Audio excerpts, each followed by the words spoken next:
pessoal, boa tarde. Sejam todos bem-vindos a mais uma live da Universidade Paulista do Campus de Assis. Hoje nós estamos com uma convidada especial que vai conversar um pouquinho, interagir com vocês.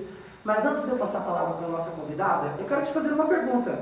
Você já participou do nosso processo seletivo, do nosso vestibular? É muito simples e fácil. O nosso vestibular ele é totalmente gratuito. Hoje a Unip disponibiliza 3 modalidades de cursos, que é dentro da modalidade Flex, presencial e o nosso digital EAD. Basta você acessar o nosso site www.unip.br. Dentro do item graduação, você vai inserir todos os seus dados, escolher o curso que você pretende, que nós entraremos em contato. Eu vou passar agora a bola para a professora, na verdade a palavra vai para a nossa coordenadora Adriane, do curso de fisioterapia. Boa tarde, coordenadora, seja bem-vinda. Obrigada, Lucas.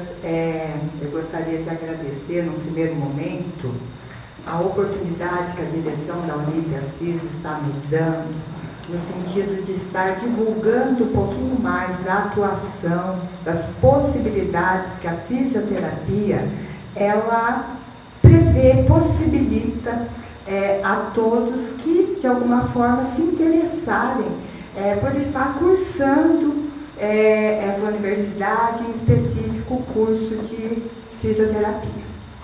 Eu gostaria de me apresentar. Eu sou a professora Adriane. Atualmente respondo pela coordenação do curso de fisioterapia aqui da Unip Assis. E tenho uma história que particularmente eu acho muito emocionante dentro dessa universidade. Então eu queria até trazer para vocês para mostrar mais uma vez as possibilidades que o curso de fisioterapia ela pode gerar na vida de uma pessoa. Eu tenho uma graduação anterior e num determinado momento de vida resolvi cursar minha segunda graduação e fui acolhida pela universidade. Cursei nos 4 anos regulares a fisioterapia e posteriormente eu fui convidada para exercer uma função aqui junto à fisioterapia, que foi a de supervisora de estágio. A seguir, o convite se estendeu para a graduação, passei a dar aulas então, e posteriormente, que é o caso de hoje, eu acumulo a função de professora, de coordenadora e de supervisora de estágio. Então, assim, particularmente, é muito prazeroso estar aqui, no sentido de poder retribuir e colaborar com a universidade. Quando me chamaram para fazer essa live, a gente pensou num tema e pensou na possibilidade de estar trazendo um esclarecimento para a população em relação a essas áreas de atuação da fisioterapia. Então, o nosso tema é a fisioterapia e as disfunções sexuais. Essa questão das disfunções sexuais chegou para mim há um tempo, muito tempo, na verdade, atrás, na minha primeira função, na minha primeira graduação. Porém, tinha um detalhe: a gente conseguia fazer esse atendimento, só que à época nós não contávamos com o profissional da fisioterapia. E hoje, num outro momento, eu percebo a evolução da organização da própria fisioterapia, a evolução do processo de formação dos alunos de fisioterapia, no sentido de estarem no processo acadêmico, no seu processo de formação, já tomando contato com algumas áreas que são bem específicas da fisioterapia, Então, nesse sentido, eu gostaria de esclarecer que a nossa fala, gostaria até que fosse uma conversa mesmo, que para mim me é mais fácil, me é mais simpático. Ela não tem um caráter. Eu não sou uma fisioterapeuta especialista em sexologia, eu sou uma fisioterapeuta especialista na área da saúde da mulher, E essa área me possibilitou a aproximação com essas disfunções sexuais na fisioterapia. Então, assim, a gente não vai ter um caráter erotizado, sexualizado, muito pelo contrário, a gente está aqui para produzir um conhecimento entre eu e vocês, você que está aí me vendo, é quando a gente pensa que a gente normaliza, traz como rotina, aceita como normal algumas coisas que eu não quero entrar aqui nessa questão de ideologia de gênero, de construção do feminino, do masculino, né? Eu acho que não é o momento, acho que seria assim até uma outra conversa, se assim eu for convidada, mas a gente não pode normalizar algumas questões na vida da gente achando que é normal. Então, quando eu falo em disfunções sexuais, eu acho que num primeiro momento a gente precisa entender o que seria essa disfunção. Né? Então a gente traz aqui o conceito de disfunção mesmo como uma insatisfação ou um impedimento. E quando a gente pensa nessa relação com o sexual, então seria um impedimento, uma disfunção, uma desordem, desde a hora do desejo, da libido, até o final, essa conclusão, que seria o quê? Uma relação sexual, no mínimo, satisfatória, tá? E assim, mas Adriane, quais são essas disfunções? São inúmeras, né? E elas acontecem tanto na mulher quanto no homem. Então, na mulher, por exemplo, eu tenho o vaginismo, né, que é uma contração involuntária da musculatura do assoalho pélvico. Eu tenho a dispareunia, que é uma dor durante a relação sexual. Eu tenho a anorgasmia, que é a ausência do orgasmo. Eu tenho até esse desejo hipoativo rebaixado. E no homem, por incrível que eu pareça, eu também tenho a dispareunia, muito ligada a quê? A questão de uma infecção, a prostatite, que é uma inflamação da próstata, né? Então a gente tem algumas origens. E no homem, por exemplo, eu posso ter alterações com relação à ereção, com relação à ejaculação, ela é precoce, ela é retardada, não é? E mesmo com relação ao orgasmo, tá? Daí vocês mais uma vez podem me perguntar, mas o que é que a fisioterapia, o que é que a universidade tem com isso? Né? Em primeiro lugar, o que eu acho que a gente faz aqui na Unip, que é muito bacana, é a questão da educação e saúde. A gente tem por rotina, é óbvio, né, que respeitando esse cenário pandêmico, a gente houve uma mudança desse hábito aí, mas a gente faz muito atendimento quando se pensa nessa questão da educação comunitária. Então a gente participa de eventos, faz atendimento, que é um papel extramuro da universidade. Então ela cumpre um papel social.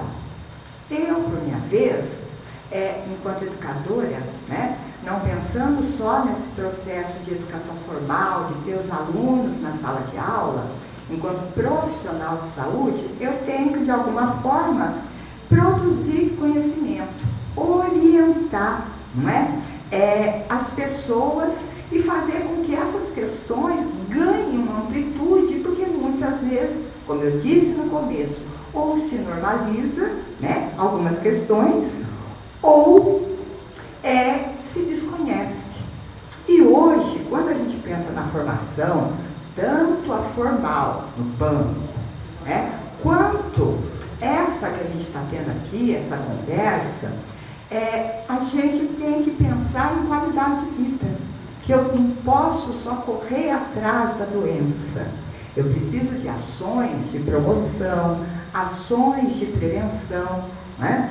Para vocês terem ideia, existem várias disciplinas no curso de fisioterapia que aborda essa questão da integralidade, de você ver o sujeito, o outro, o paciente como um todo, e não apenas pensando na doença.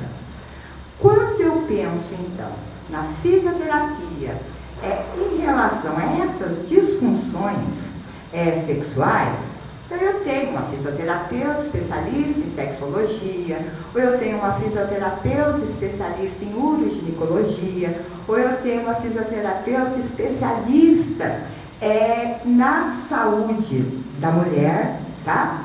Porém, isso é uma matéria recente, né? Comumente, quando a gente pensa na fisioterapia, você que está aí, quando você pensa na fisioterapia, você lembra um paciente que quebrou o braço, né? Você lembra de alguém que teve um AVC, né? Mais recentemente, a gente teve, assim, divulgado merecidamente o papel da fisioterapia no ambiente hospitalar com a questão do Covid. Nós tivemos a oportunidade aqui mesmo de estar tratando sobre o papel da fisioterapia no pós-Covid, não é? Porque o Covid deixa algumas sequelas indesejáveis, e mais um campo de atuação do fisioterapeuta, mais uma possibilidade para quem quer se formar, né, de estar conhecendo outras áreas de intervenção da fisioterapia. Merecidamente reconhecidas a ortopedia, a neurologia, a cardiorrespiratória, mas também, né, nós temos outras especialidades que até então ficaram mais escondidas, e uma delas é a que trata justamente dessa questão das disfunções sexuais. Eu confesso que eu acredito que seja uma das áreas mais invasivas da fisioterapia, porque eu vou ter um contato com uma parte da paciente ou do paciente que é um certo tabu, né? Então é muito mais fácil o paciente vir porque tem uma lesão no braço do que pensar que tem algum tipo de disfunção, algum tipo de alteração num aparelho geniturinário que está ligado com essa questão da sexualidade, que está ligado, já falei, com essas questões de papéis, né, de gênero na sociedade. Então, assim, isso causa um certo constrangimento, né? É mais fácil falar, olha, eu tenho uma dor no ombro, do que eu tenho uma dor durante o ato sexual. E daí, gente, quando eu penso também no papel formador, eu penso nessa responsabilidade que eu tenho que incutir na cabeça de quem eu estou formando, né? Que ele vai estar recebendo um paciente, que vai estar trazendo uma questão de foro íntimo, né? Que ele não tem condições, muitas vezes, ele ou ela, de estar discutindo isso com o próprio parceiro, de tão íntimo que é. Então, aí, mais uma vez, a gente vê a necessidade, a obrigatoriedade, na verdade, desse papel ético, seja do estudante, ou seja de qualquer um de nós, profissional da área da saúde, tá? Então, quando eu penso nessa questão das disfunções sexuais, eu poderia elencar várias, né? Mas aqui em específico eu trouxe duas por quê? Porque é o que a gente mais vê na clínica de fisioterapia aqui da Unip. Então, nosso curso de fisioterapia ele tem 4 anos. Nesses 4 anos, a partir do 6º semestre, você já começa a ter contato com o paciente. Você começa, então, a desenvolver habilidades e competências do trato com o outro. E conseguir ter esse respeito e essa ausculta, né? Escutar determinadas coisas, requer formação mesmo, tá? Então, 2 patologias ou 2 disfunções que são muito recorrentes aqui na clínica de fisioterapia e que a gente consegue, de fato, estar trabalhando de uma forma muito bacana com os alunos, é a dispareunia e o vaginismo, tá? Então, só para vocês terem noção um pouquinho da diferença, recentemente houve uma junção do termo vaginismo e dispareunia que se chama transtorno genitopélvico / penetração. Por quê? A dispareunia é uma dor que a mulher apresenta, o homem também, como eu falei, por fimose, por prostatite, por alguma infecção, durante o ato sexual. E essa dor, ela pode ser persistente, tá? Já o vaginismo é um problema um pouco mais sério, porque é uma contração involuntária. Então, quando eu falo involuntário, é porque eu, a princípio, não consigo controlar essa contração da musculatura do assoalho pélvico e da musculatura, vamos falar assim de uma forma mais fácil, da vagina, tá? Essa contração, gente, da vagina, ela é complicada. Olha o reflexo dela. Ela não permite a mulher, por exemplo, colocar um absorvente interno. Pior, ela não permite que a mulher faça a coleta do Papa Nicolau. Ela não permite que a mulher faça um ultrassom endovaginal. E se a gente for pensar no caráter da prevenção, são exames básicos, né? Para você, de alguma forma, poder mensurar, medir, avaliar como é que está se comportando a sua saúde. Você só sabe o que causa isso? São inúmeros os fatores. Pós-parto, algum trauma, não é? Uma infecção, alteração hormonal, por exemplo, na menopausa, né? Que é a parada, a cessação da menstruação que acontece dentro do climatério, a mulher tem um declínio hormonal que reflete na questão da lubrificação vaginal, né? E uma lubrificação vaginal fraca ou ausente é impeditivo mesmo, porque ela vai gerar uma dor na relação sexual. Porém, então, claro, a dispareunia é uma dor durante o ato. O vaginismo é uma contração que impede não só a penetração, como essas questões de ordem de saúde, não é? O vaginismo, por exemplo, ele pode ser primário, ele pode ser secundário, ele pode ser terciário. O primário, deixa eu pensar um exemplo aqui para vocês. A pessoa casou, foi para a lua de mel e durante a lua de mel lá não conseguiu a penetração. O secundário, ela tinha uma rotina sexual, uma vida sexual ativa, e em um determinado momento, por um determinado evento, como eu falei, uma infecção, uma dor, um trauma, ela não consegue mais ter a relação sexual. E o situacional é interessante porque ela consegue, por exemplo, até fazer o Papa Nicolau, consegue se introduzir o espéculo, mas ela não consegue ter relação sexual. São patologias, distúrbios, que na verdade vão precisar de uma intervenção de uma equipe multiprofissional, né? Eu preciso do psicólogo, eu preciso do ginecologista, eu preciso do andrologista, eu preciso do urologista, para estar compondo. Por quê? A dispareunia, a dor, gera medo, né? Eu tenho medo da dor. O vaginismo gera uma impossibilidade. Alguém acha que é possível ter uma vida sexual ativa, saudável, com dor? O que vocês acham?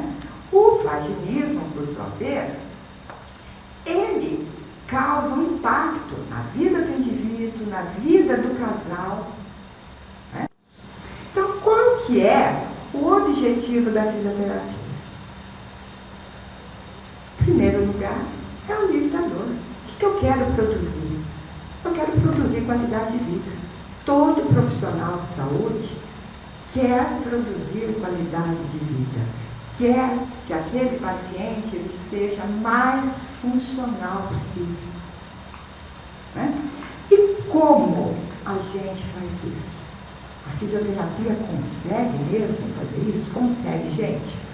18% da população feminina do Brasil tem dispareunia e 5% dessa população feminina tem vaginismo. Qual é a população do Brasil? Qual é a população feminina? Isso é impacto para a saúde pública? Isso é impacto para a saúde pública. Tá? E, a partir do momento que a gente não trabalha mais saúde e doença como oposto, né? Eu penso que saúde e felicidade, saúde é emprego, não é? Saúde é alimentação.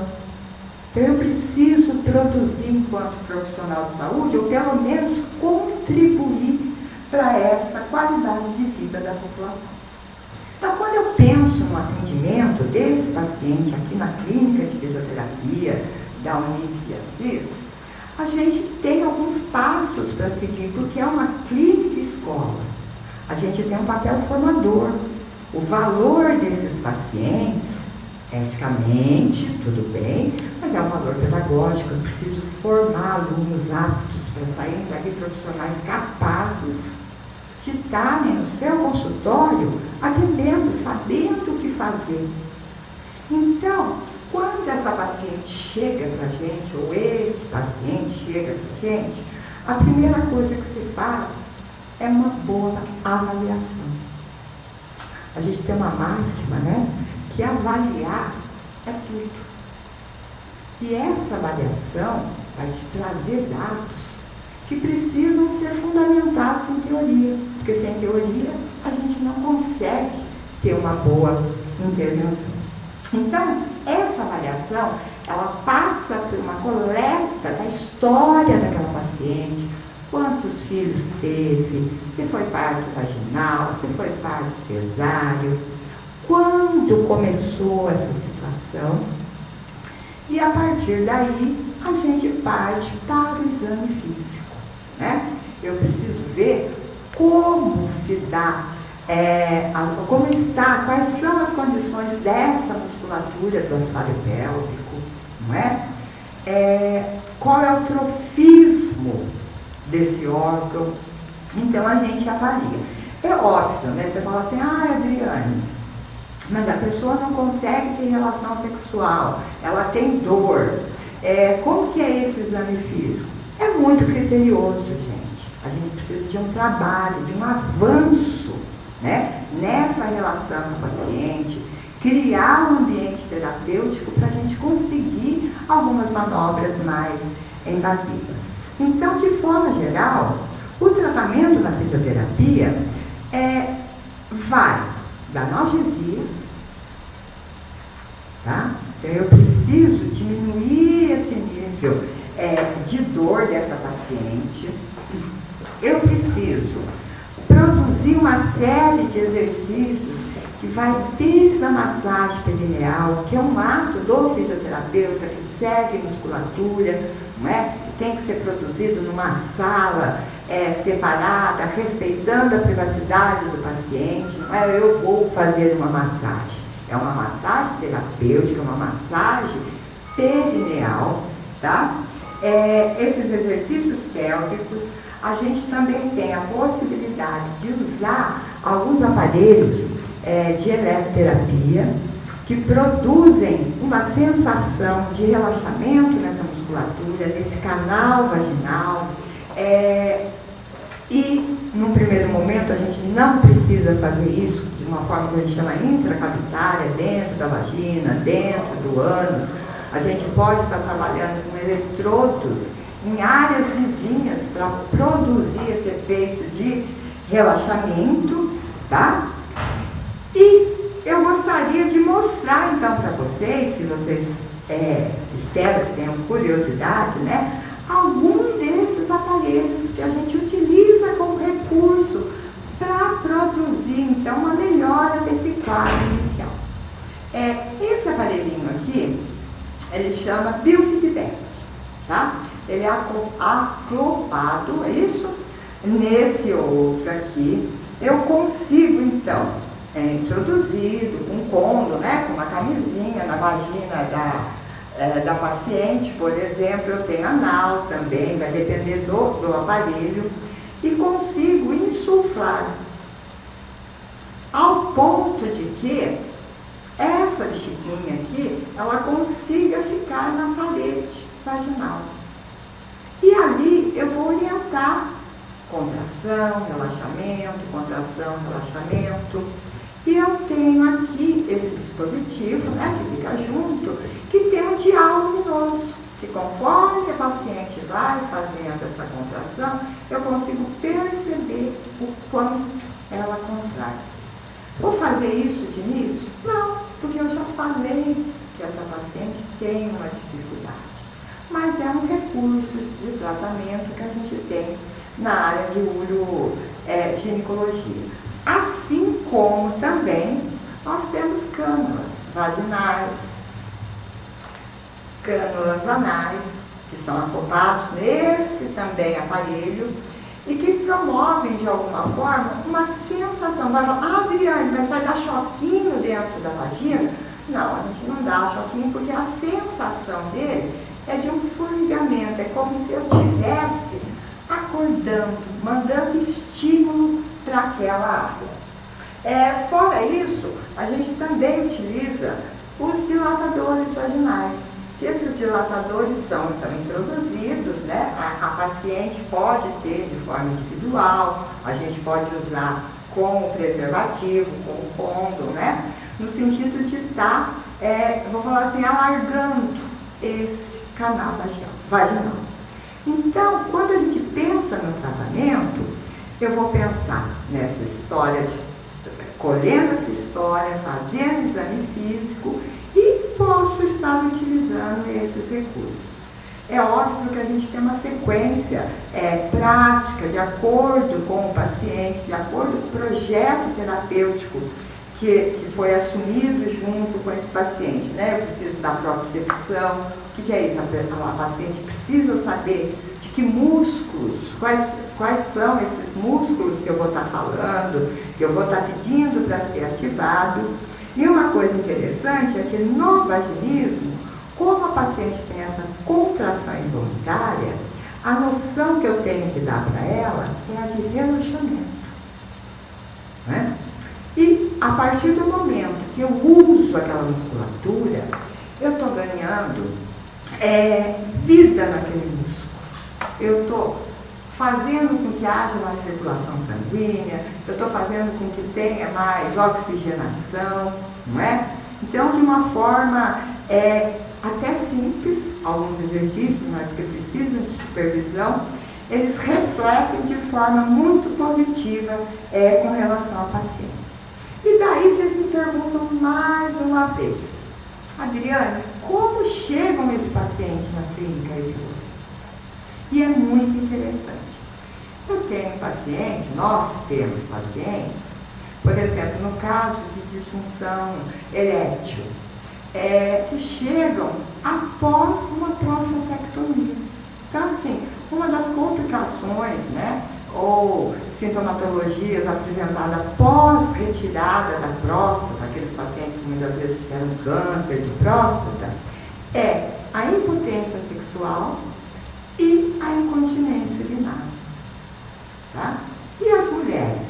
Nós temos mulheres menopausadas, tá?